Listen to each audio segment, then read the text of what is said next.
નમસ્કાર મિત્રો, સ્વાગત છે તમારું આજના તાજા સમાચારોમાં। તો મિત્રો આજે આપણે આજના આ વિડીયોમાં આજના 6 મોટા સમાચાર વિશે મિત્રો આ વિડીયોમાં વાત કરશું। તો જે પણ મિત્રો આપણી આ ચેનલની અંદર નવા આવ્યા છે તે મિત્રોને ખાસ વિનંતી કરીશ કે ચેનલને સબસ્ક્રાઈબ કરી લેજો। તો મિત્રો આજની પહેલી ખબરની વાત કરીએ તો દેવા માફીને લઈને આવ્યા છે મોટા સમાચાર। ખેડૂતો માટે કૃષિ લોન અને દેવા માફીના સૌથી મોટા સમાચાર સામે આવ્યા છે। ભારત દેશની અંદર અન્ય રાજ્યોની સરખામણીમાં મિત્રો દેવાદાર ખેડૂતોમાં ગુજરાત એ છે 9મા ક્રમે આવે છે। એક માહિતી મુજબ મિત્રો ગુજરાતની અંદર 37,28,639 ખેડૂતો છે જેમણે મિત્રો કૃષિ લોન લીધી છે।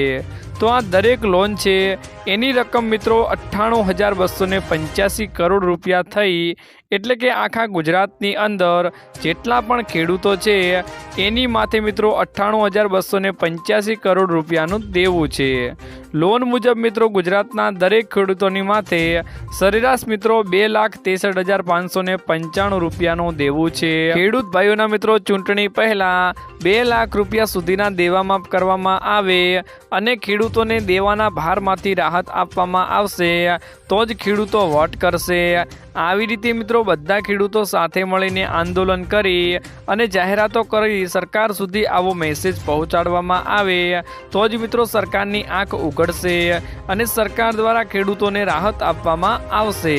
મિત્રો યુપીની સરકાર પણ વર્ષમાં એકવાર ખેડૂતોને દેવાના ભારમાંથી થોડી રાહત આપતી હોય છે, તો ગુજરાતમાં કેમ નહીં મળી શકે?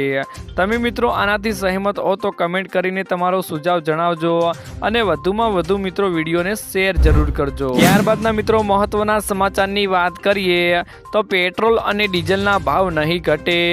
વર્ષ 2023ના અંતે ખબર આવી હતી કે કેન્દ્ર સરકાર નવા વર્ષના પ્રારંભમાં પેટ્રોલ અને ડીઝલના ભાવમાં ઘટાડો કરી શકે છે, પરંતુ આ વાતે હવે સરકારે જ ફોડ પાડીને જણાવ્યું છે કે આ વાતો ફક્ત અફવાઓ છે, તેની પાસે આવો કોઈ પ્રસ્તાવ આવ્યો નથી મિત્રો। ત્યારબાદના મિત્રો મહત્વના સમાચારની વાત કરીએ તો આંગણવાડીની બહેનો માટે મિત્રો સારા સમાચાર આવ્યા છે।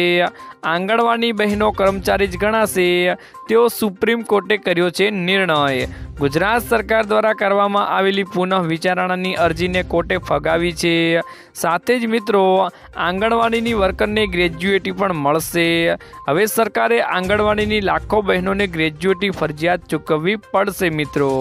અને મહત્વનું તો એ છે કે સુપ્રીમ કોર્ટના જસ્ટિસ સંજીવ ખન્ના અને જસ્ટિસ અભય ઓકાની બેચે ગુજરાત સરકારની રિન્યુ પોલિટિશિયન ડિસમિસ કરી હતી। લાખો આંગણવાડીની બહેનો માટે મિત્રો આ રાહતના સમાચાર મળી રહ્યા છે કે આંગણવાડીની બહેનો હવે કર્મચારી જ ગણાશે। ત્યારબાદના મિત્રો મહત્વના સમાચારની વાત કરીએ તો મિત્રો 16મો હપ્તો ટૂંક જ સમયમાં આવવાનો છે, તો 16મા હપ્તા પહેલા કરી લીજો મિત્રો આ કામ। જેમણે પણ પીએમ કિસાનના 2000નો હપ્તો જમા થતો નથી તે ખેડૂત ભાઈઓ આ મુજબની પ્રોસેસ કરી લેજો। પહેલું તો એ કે પોતાનું આધાર કાર્ડ સેન્ટર પર જઈને બાયોમેટ્રિક અથવા તો મોબાઈલ નંબર અથવા નવીન ફોટો આધાર કાર્ડમાં અપડેટ કરાવી દેજો। અને બીજા નંબરનું એ છે કે આધાર કાર્ડ અપડેટ થયાના અંદાજિત 10 દિવસ પછી બેંકમાં જઈને બેંકવાળાને મિત્રો કહેવાનું છે કે સરકારી સબસિડીવાળું આધાર કાર્ડ સીડિંગ કરી આલો, એટલે કે ડીબીટી વાળું લિંક કરી આપો। હવે દરેક સરકારી સહાયનું પેમેન્ટ આધાર બેઝ થઈ ગયું હોવાથી મિત્રો આ મુજબની પ્રોસેસ કરવી ફરજિયાત છે। આટલું થયા પછી જ મિત્રો તમારા ખાતામાં પીએમ કિસાનનો હપ્તો જમા થશે મિત્રો। ત્યારબાદના મિત્રો મહત્વના સમાચારની વાત કરીએ તો રેશન કાર્ડ ધારકો આપે ધ્યાન। સરકારી સૂત્રોનું કહેવું છે કે મિત્રો 1 લાખથી વધુ લાભાર્થીઓ અયોગ્ય છે જેઓ બંગલા, કાર અને મકાન ધરાવતા હોય છતાં ગરીબ કલ્યાણ યોજનાનો લાભ લઈ રહ્યા છે, જેને જોતા પુરવઠા વિભાગે હવે યુનિટ વેરિફિકેશનની તૈયારીઓ શરૂ કરી દીધી છે। જેમાં કોટેદાર તે તમામ સભ્યોના અંડુખાની છાપ લેશે જેમના નામે રાશન લેવામાં આવી રહ્યું છે। પહેલા મહિનાના ઘરમાં એક રાશન સભ્ય લેશે જ્યારે બીજા મહિને બીજા સભ્યે અંડુકા વડે રાશન લેવું પડશે। આ રીતે દર મહિને નવા સભ્યો અંડુકો લગાવીને એક પછી એક રાશન લેશે મિત્રો। જ્યાં સુધી તમામ એકમોની ચકાસણી ન થાય ત્યાં સુધી આ ક્રમ ચાલુ રહેશે અને વેરિફિકેશનની આ રીતે સિસ્ટમ શરૂ કરવા માટે ઈ લૂપ મશીનને સુધારાની તૈયારીઓ પણ ચાલી રહી છે।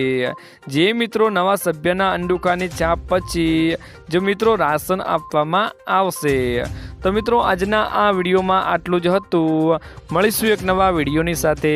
ત્યાં સુધી મિત્રો વિડીયોને એક લાઈક કરી ચેનલને મિત્રો જરૂરથી સબસ્ક્રાઈબ કરી લેજો।